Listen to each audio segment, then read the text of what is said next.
Totoo lang na magkakasakit ka. Okay lang po, okay lang. Sige na nga, pasok ka na kasi. Kakain na eh. Sige na po. Mama, nasan ba yung pagkain?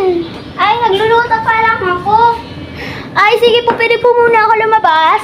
Sige nga, pero mamaya 5 minutes, punta ka na sa loob ah. Okay po. Dapat. Yeah. Ah!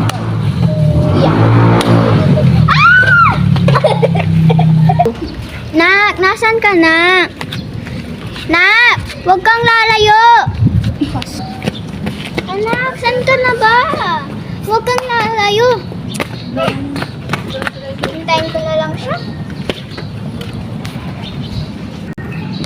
Anak, saan ka na? 2 oras na.